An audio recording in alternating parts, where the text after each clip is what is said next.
Pengertian harta. Harta dalam bahasa Arab al-ma'al berasal dari akar kata malayamilu mailan yang secara etimologis berarti doyong, miring, suka, senang, atau berpaling dari tengah ke salah satu sisi. Menurut istilah syar'i, harta diartikan sebagai segala sesuatu yang dimanfaatkan pada sesuatu yang legal menurut hukum syara.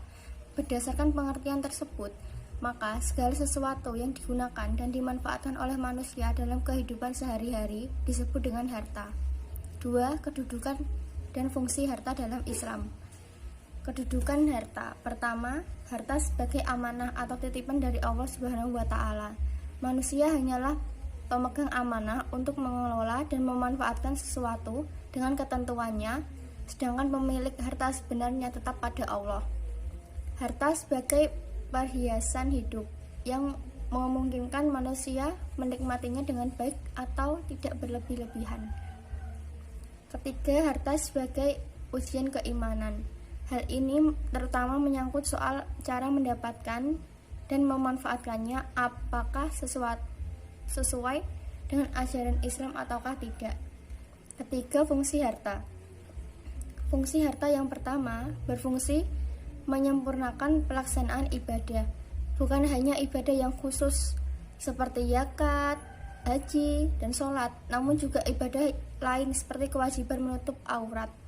Yang kedua, fungsi harta yaitu meningkatkan keimanan kepada Allah, sebagaimana kata mutiara Sayyidina Ali bin Abi Thalib, bahwa kefakiran cenderung mendekatkan diri kepada kefukuran.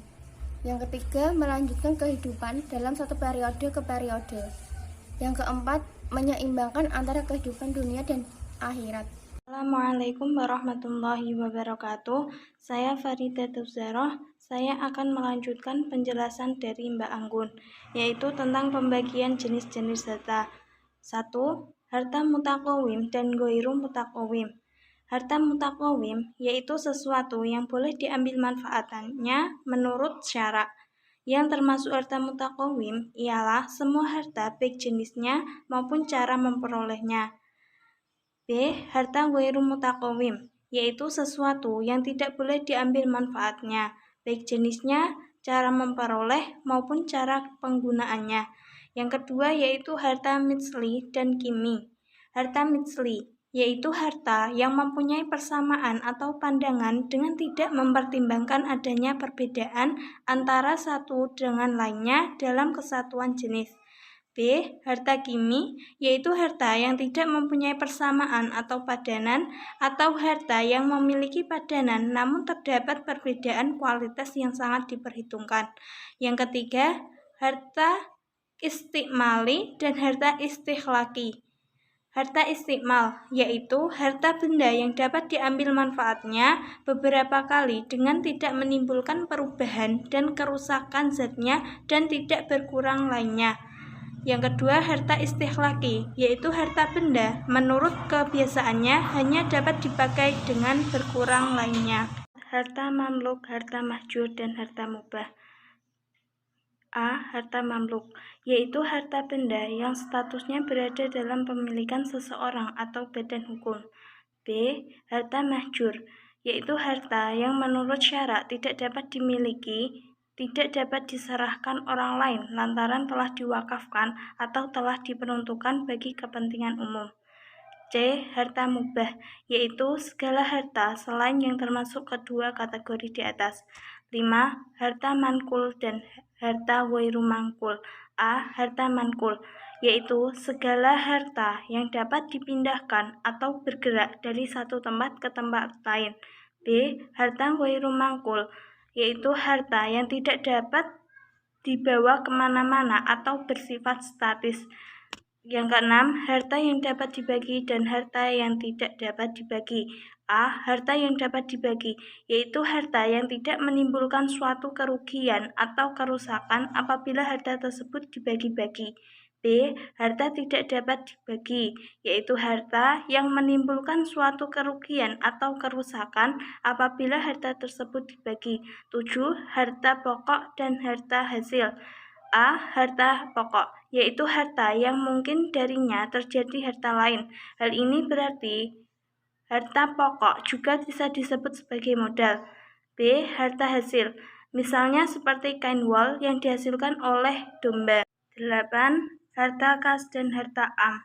A. Harta kas, yaitu harta benda yang dimiliki oleh pribadi atau seseorang dan orang lain, tercegah menguasai atau memanfaatkan tanpa seizin pemilik.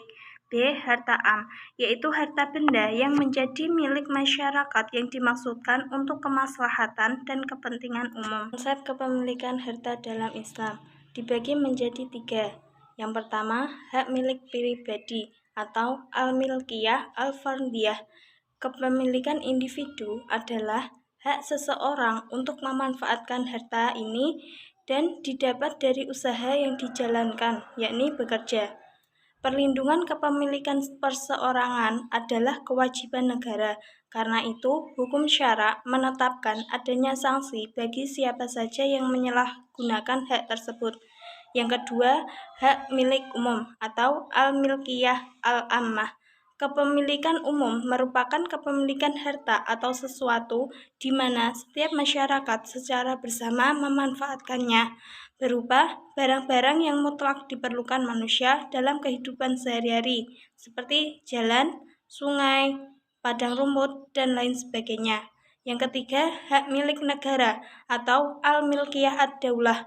Kepemilikan negara merupakan pemilikan suatu atau harta yang pemanfaatannya berada di tangan seorang pemimpin sebagai kepala negara atau pemerintahan. Harta ini misalnya harta ghanimah, kharaj, jizyah, dan lain sebagainya.